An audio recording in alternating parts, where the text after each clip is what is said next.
Good morning, everybody. I'm here with Dr. Del Real, and I have given him 100% permission. I've signed papers for him to talk about my medical records and what brought me into the office and where I am today from start to right where I'm at now, current conditions. So we're going to ask him a few questions, and then hopefully you guys will be a little bit educated on what my condition is and where I'm at with it today. So welcome, Dr. Del Real, to my live video, and I thank you so much for allowing me to ask you these questions and bring light to other people that surgery may not always be the case for everybody. For me, it certainly wasn't. And we're going to go over why that is in this little discussion here. So first I want to ask what it is that you specialize in. Okay, so a little background about myself. My name is Dr. Del Real. I'm a licensed as a chiropractor, but I have credentialing of mechanical diagnosis and therapy, and that separates me from a majority of chiropractors and majority of physical therapists. Mechanical diagnosis and therapy is the leading non-surgical treatment option for spinal and joint disorders. It is utilized by the #1 rehab hospital in the country, which is the Rehab Institute of Chicago. For the last 24 years, from the news report and USA Today, they've ranked them #1, and there's a reason behind that is for their type of treatment and they offer at their facilities. And I am credentialed in that same type of therapy, and for Melanie, that's what we utilize is mechanical diagnosis and therapy. All right, so let's rewind back to November, and I first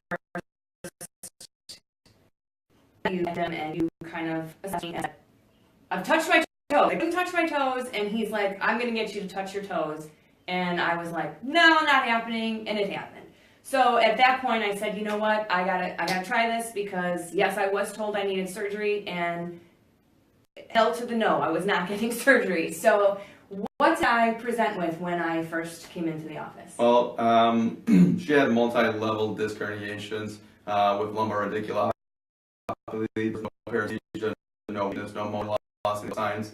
She has it rated down to the low knee, but then when we met, it was just at that knee, not below the knee. So those types of symptoms with the associated degeneration in the spine is what we had when she first came in. And no, you said no. I missed it now because they told me, here's what they told me, that I had a severe pinched nerve, and you said there was nothing that would give a sign of a severe pinched nerve. Oh, yeah. So a pinched nerve, that's a great buzzword. Just like sciatica, it's a great buzzword. If there's actually a pinched nerve or compression on like direct pressure to a nerve, it'll be, consistent and excruciating. And at that point, the rap progression may be accelerating rapidly to the sense where it is worsening to the point where you would need surgery. And I really did not present severe pinched nerve. Well, there's a difference. There's a difference between actually having a pinched nerve and just having, irritation to the nerve root, which irritation could cause exactly what you presented with, or inflammation of the nerve root, or irritation to the disc, or anything neurological structure back there. They can all radiate and produce what you presented with day one. Okay. So, being that I presented with this, what was your plan of action? What kind of exercises, stretches have you recommended for me to do? Well, with you specifically, again, mechanical diagnosis and therapy, it's the leading non-surgical treatment option for a reason. It's all about the assessment. It's about, once you have the diagnosis, you have to classify the pain mechanism, okay? And what that means is this. Physical structures, right? There's 4 reasons why you can have pain as far as physical nature, okay? 1, joint. We'll keep it very simple. Joints, joint problems, okay? And within the joint problems, you have the disc, you have the nerve, so all that stuff can complicate things, okay? The second is, let's call it a muscle, tendon, ligament dysfunction, okay? Meaning that now that muscle or tendon or ligament are involved, they should behave a certain way, just like joints should behave a certain way and respond a certain way. Because we all know that anatomy is real, but so is physiology. Therefore, the characteristics in the physiological sense should be reflected in the outcome, okay?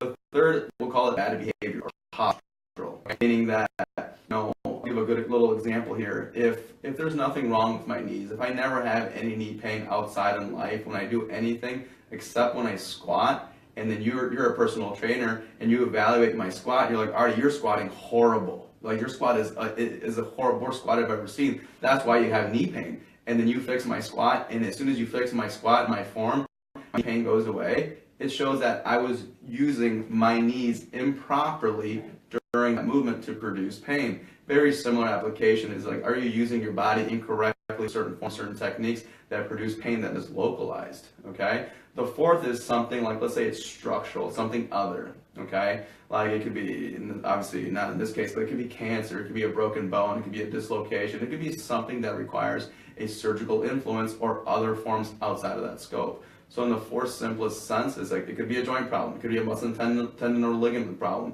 it could be like just the way we described, or it could be like bad behavior or postural, tendencies. Mm-hmm. And I would guess that I had joint fit, problem. well, yes, but I think I fit, like we've worked on some form things and we've worked on a lot of changing how I do things, which eliminates some of the pain, but it doesn't eliminate the fact that I still have the 3 herniated discs. You got it. So what kind of exercises have I been doing to fix that, and what makes them different from other exercises? You got it. So the exercises, that is a part of the story. The plot of the story is this. Depending on how you present, I'm going to show this little diagram here. I don't know if you can see it there. But if you can see it, there it is right there. Okay. We'll take a picture of it. So here's the thing. This is the spectrum of having low back pain. Okay. If symptoms become worse, they will begin to peripheralize down the leg and move it away from the spine in this direction. This is the worst thing that can happen. As it goes further away from the spine, your condition is actually worsening. Okay, as your condition improves, you will start to see this. The pain that is in the leg starts leaving the leg, leaving the thigh, leaving the butt. It ends up right dead in the middle. How we get there, depending on the exercises or the loading strategy that you place onto your spine, that varies. And that is the smallest part of the story. This is the main part of the story. This is what you want, because the next step is that you have nothing, that everything is gone in this regard. Now for Melanie, what we found out was that through the assessment, any activity that loaded her spine into flexion or a lateral bend would produce radicular symptoms, meaning that it would go down her leg, down her butt, okay? Now, initially when we first met, we had to go very slowly, very conservatively. We loaded her spine into extension, just laying on her elbows. Imagine watching TV or watching Netflix while you were laying on your elbows in that very similar position on your stomach. And we slowly increased it, coming up higher and higher and higher, until she became to the point that she was able to do some of those exercises in a repetitive motion.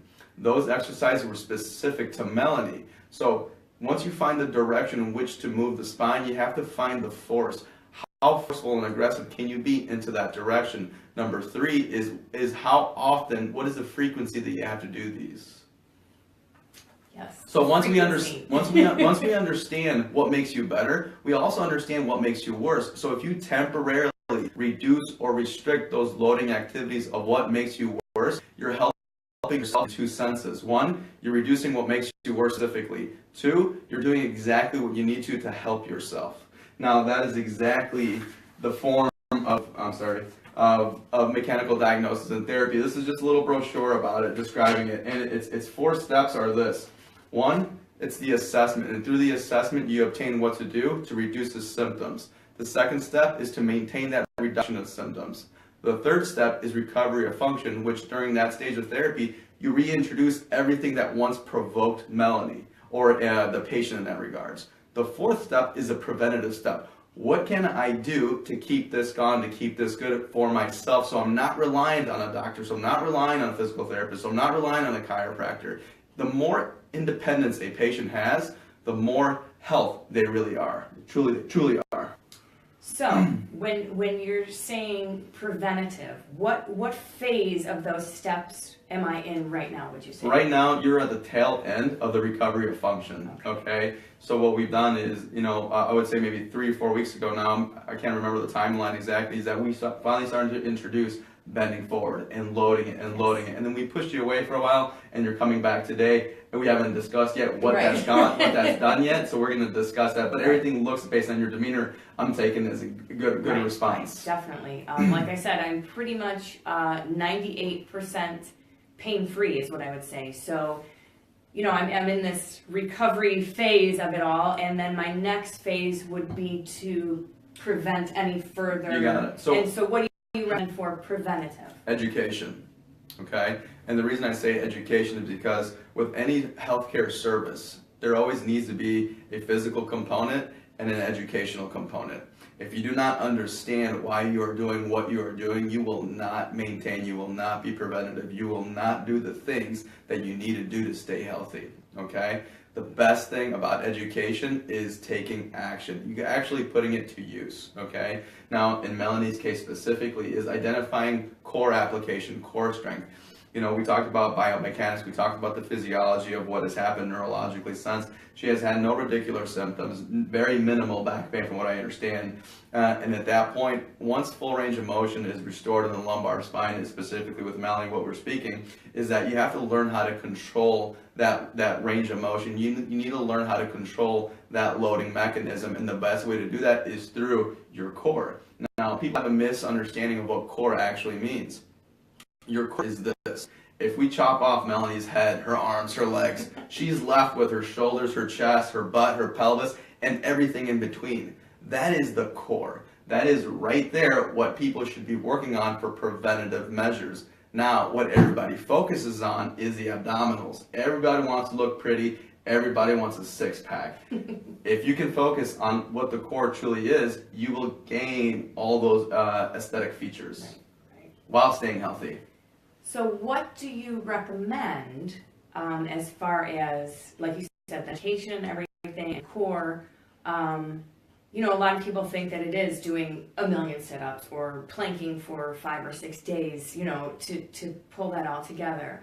How do you convey exactly what the core is outside of saying cutting my head and stuff off? So, how do you convey that to other people versus what we were talking about here? You got it. So we've all heard the expression, from sing from your core, project from your core, from your diaphragm, use your diaphragm when singing, power lifters, weight lifters, people who play wind instruments, and singers as well, they all use their diaphragm. So you've all heard that even in yoga class, belly breathing, you've heard all these things, right? So we understand that air pressure is very strong. It has 3 functions for us. 1, provides oxygen. 2, it has sphincter regulation. And the 3rd is it provides stability for us, okay?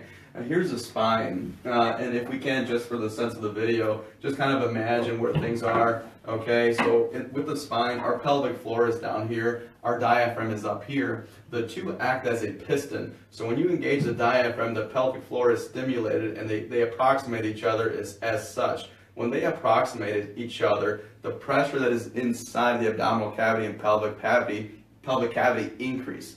Therefore, the lumbar spine lives in the abdominal cavity. The tailbone and pelvis lives in the pelvic cavity. So if you can increase the intra-abdominal pressure that is here, your spine becomes very, very supported. Okay? So here's the thing, a lot of people think that muscle is very strong. It is very strong, but it is nowhere near as strong as air pressure, okay? When muscle tries to be stronger than air pressure, you get a hernia or you get a muscle tear. Air pressure always wins. Now, you gotta ask yourself, are you breathing correctly? Are we breathing through our chest? Or are we breathing with our diaphragm, which at that point, you'll see just like a baby, its belly stick out, its sides stick out. As an adult, we tend not to do that. Right. And that was the toughest thing for me, the whole breathing thing, because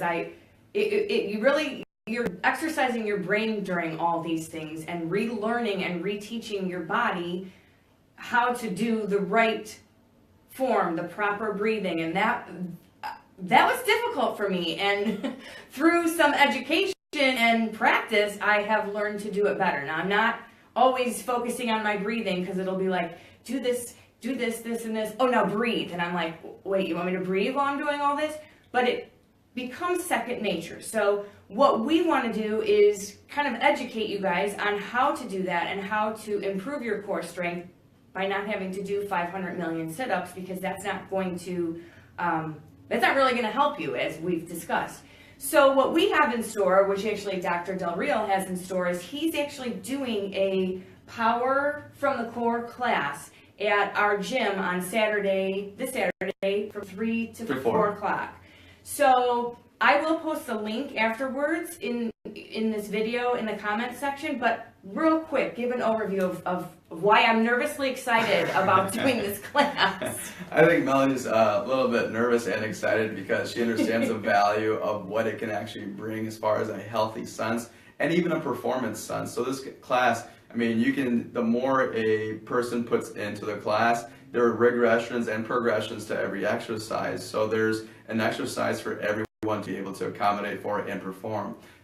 There's going to be an educational component. So for a few minutes, we're going to discuss, what the core is, its application, and how to utilize it appropriately. The second is actually warming up. So we're going to warm up with specific exercises to kind of wake the body up. And just like Melanie said, the entire time we've been working, she has to been training her brain. She has to utilize her brain, because the more control you have with motor skills and utilizing your knee, hips, ankles, shoulders, hands, and in a combination, right? Your core begins to learn to become more stable. Therefore, the exercises, that's the beef of the class. You get the educational, the warm up, and then the exercises, and then we'll do a cool down. So during that 60 minutes, you'll experience everything.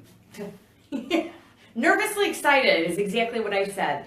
So I urge you guys to come to this class. I will post the link and you can sign up for it.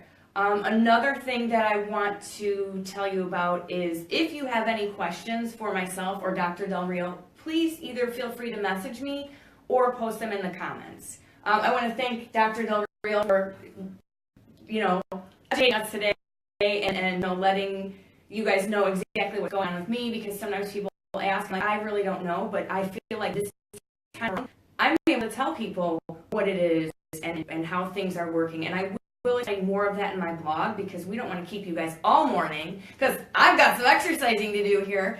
So I want to thank you guys all for getting on, and hopefully we will see you Saturday, but stay tuned for the next few episodes, because there could be some exciting things.